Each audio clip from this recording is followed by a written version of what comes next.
రే ఏంట్రా చేస్తున్నారు ఇక్కడ క్లాస్ అనుకుంటున్నా ఏమనుకుంటున్నారు? హలో గైస్, అందరూ ఎలా ఉన్నారు? అందరూ బాగున్నారని అనుకుంటున్నారు. ఫస్ట్ పీరియడ్ అయితే ఖాళీ అని చెప్పి మన క్యాంటీన్ దగ్గరికి వచ్చి అయితే కూర్చున్నాం. ఫస్ట్ అవర్ ఖాళీ అయితే రూమ్ కి వెళ్ళి కూర్చోవాలి కదా అని మీరు అంటారు. మరి మేము క్లాస్కి వెళ్ళామంటే కుదురుంటామా? అస్సలు ఉంటాం. ఇంకా మా పుష్పరాజు గడు అయితే క్లాస్కి వెళ్ళిపోదాం అన్నాడు.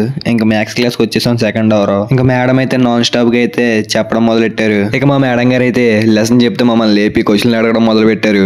పాపం ఈ అమ్మాయి బలి అయిపోయింది. చెప్పలేదని చెప్పి ఒక 5 నిమిషాలు క్లాస్ పీకారు. ఒక పక్క మేడం గారు లెసన్లు చెప్తుంటే పక్క నుంచి వీడైతే ఆన్సర్లు చెప్పేస్తున్నాడు. ఇలాంటి మ్యాథ్స్ సార్ లో అణుముత్యాలు మీ దాంట్లో ఎవరైనా ఉంటే పక్కన కూర్చోబెట్టుకోకండి. ఇంకా లాస్ట్ కి ఈడికి ఎలా అంటుంటే ఇంకా మాకు ఎలా ఉంటుందో. లాంగ్ స్టాప్ 3 అవర్స్ తీసుకున్నారు మేడం క్లాస్. ఇంకా మా క్లాస్ అమ్మాయిలు అయితే ఇక్కడ ఫోన్ ఛార్జింగ్ పెట్టుకున్నాక వచ్చినట్టున్నారు. ఇంకా క్లాసులకి అయితే బాయ్ చెప్పేసి ఎన్సీసీ క్లాస్ కి అయితే రెడీ అయిపోయాం. మా వాళ్ళు ఇంకా టైం ఉందని చెప్పి ఇక్కడ కూర్చున్నారు. సిండికేట్ మెంబర్ మణికంఠ ఇంకా టైం అయిపోయిందని చెప్పి మేమైతే ఫాలిన్ కి వెళ్ళిపోయాం. ఇంకా మా మణికంఠ గడ అయితే ఇంకా ఫాలిన్ లో కింద పడిపోయాడు. ఈ రోజు ఎన్సీసీ క్లాస్ లో అయితే మా డ్రెస్ అంతా మొత్తం నాశనం అయిపోయింది. మొత్తం మట్టిగా అయిపోయింది. ఇంకా డ్రెస్ చేంజ్ చేసుకుని ఇంటికి వెళ్ళిపోదాం అనుకున్నాం. ఇంటికి వెళ్ళిపోతే అని లోపే మాకు గేట్ వేసేసారు.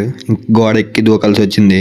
ఇంటికి వెళ్తూ మధ్యలో బాదం మిల్క్ అయితే తాగేసి ఇంటికి వెళ్ళిపోయాం. ఇంకా మన ఛానల్ అయితే సపోర్ట్ చేయండి గైస్. వీలైతే మీ ఫ్రెండ్స్ కూడా షేర్ చేయండి ఫ్రెండ్స్.